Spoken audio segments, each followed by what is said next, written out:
Petrarch is the father of Renaissance humanism. What even is Renaissance humanism? The term humanist was given to scholars of 14th-16th century Italy, who were discovered and engaged with classical manuscripts.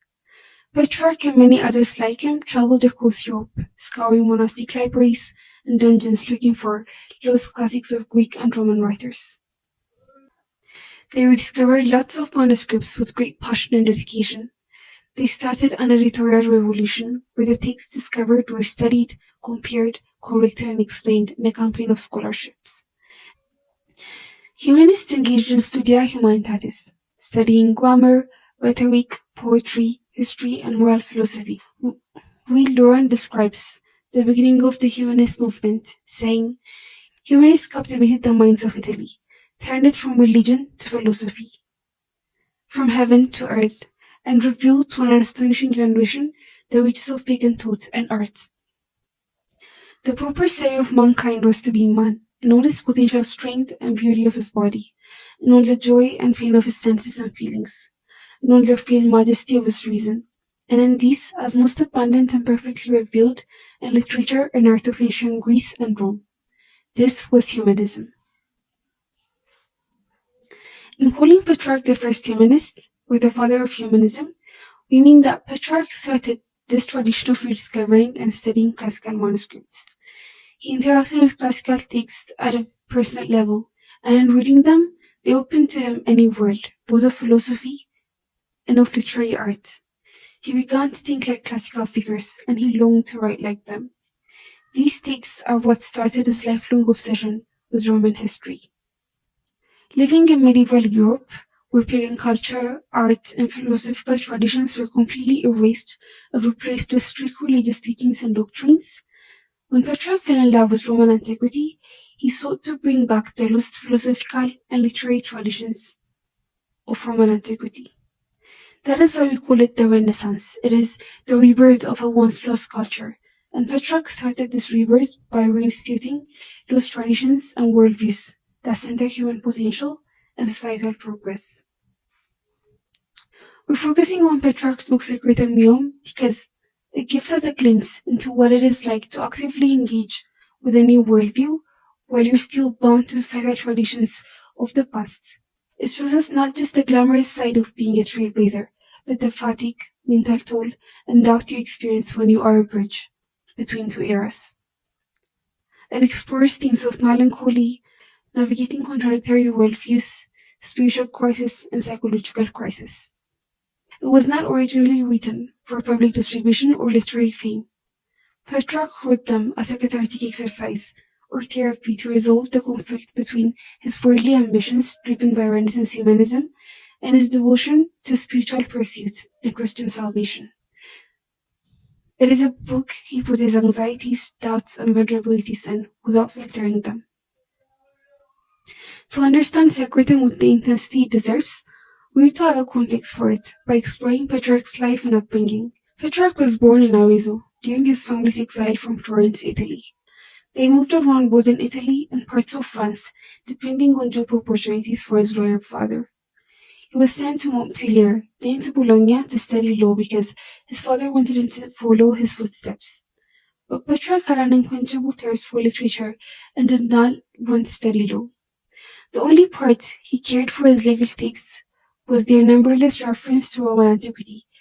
It is because of them he fell in love with classical Rome. He read Virgil, Cicero, Seneca, Horace, and Statius, and many others during his days in university. But he had to hide his books from his father because his father wanted him to fully focus on his profitable law studies. But after his parents passed away, he abandoned his law studies and moved back to Avignon, his hometown, and took back minor orders in the church. Then he entered the influential household of the Cardinal Giovanni Colonna. This provided income for him, and the Cardinal became his patron, financing his travels across Europe to scour monastic libraries and discover historic works. He was also given the freedom to live and write in his cottage in Vaucluse, where he went to escape the busy Avignon. This allowed him to focus on his humanist endeavors. The texts Petrarch hunted for and unearthed include Cicero's personal letters to Atticus, Quintus and Brutus, the foundational Ambrosian Virgil, and Livy.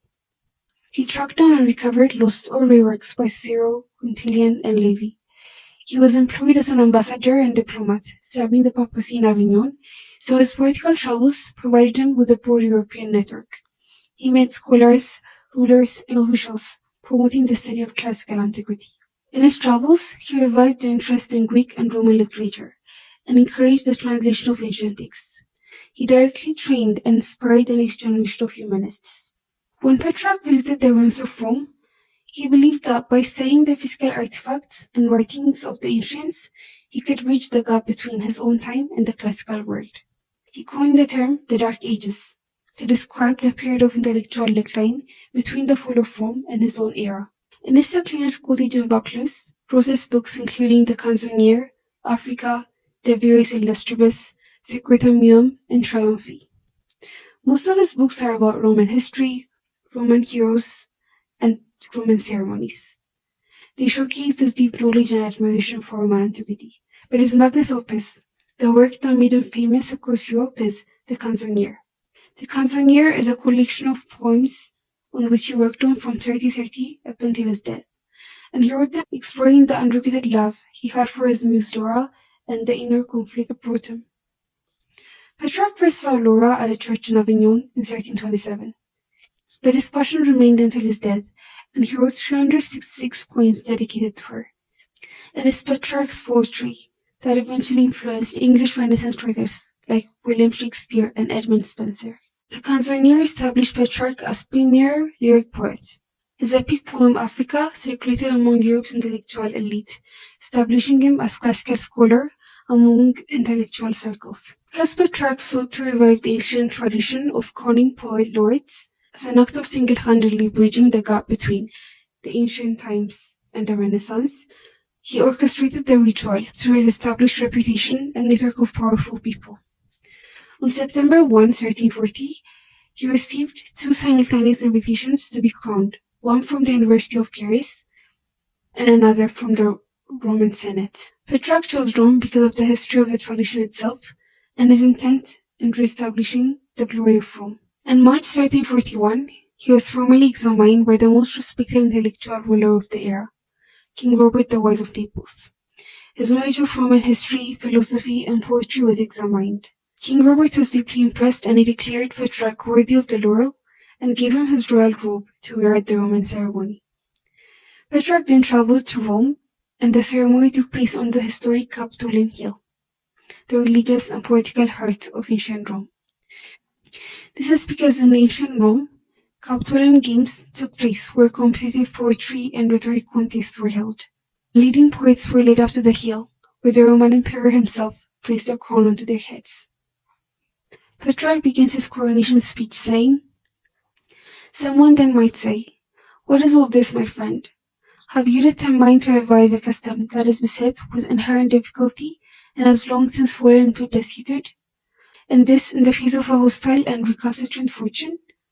Whence do you draw such confidence that you would decorate the Roman Capitol with new and accustomed laurels?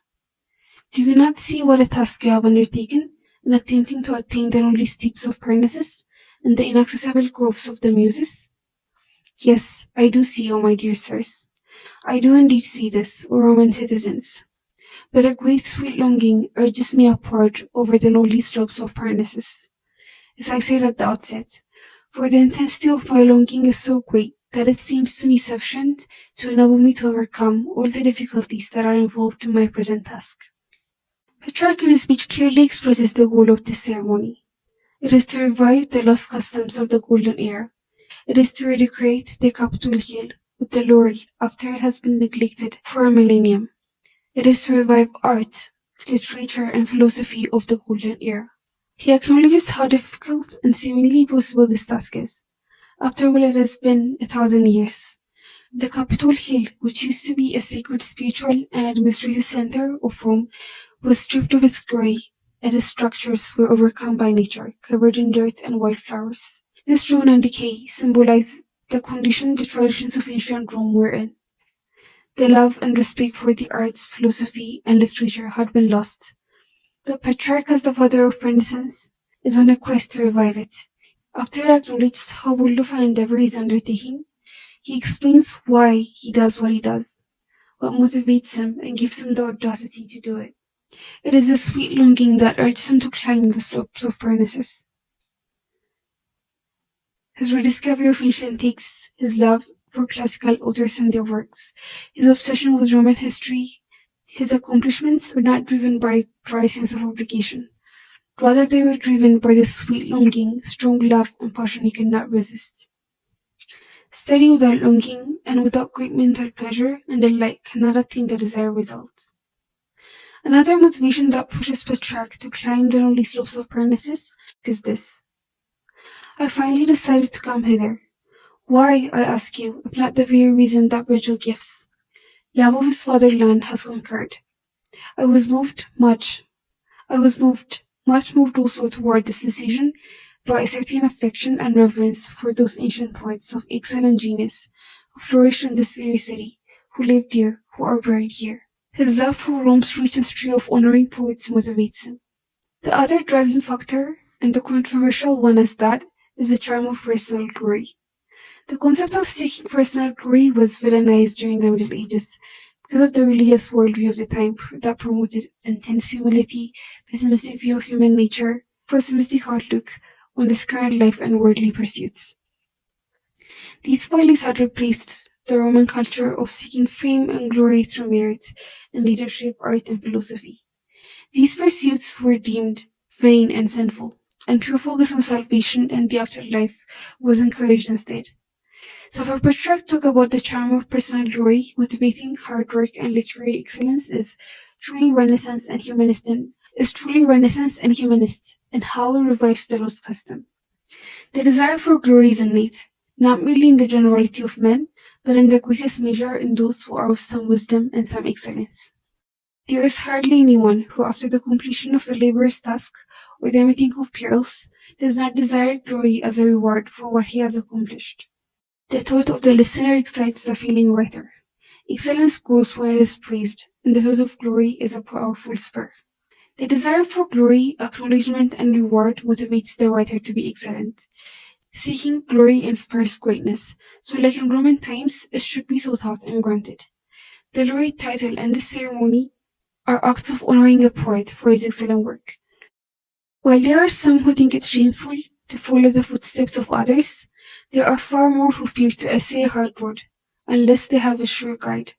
Many such men I have known, especially in Italy, learned and gifted men, devoted to the same studies, thirsting with the same desires, who as yet, whether from a sense of shame or from sluggishness or from diffidence, or as I prefer to think from modesty and humility, have not entered upon this road.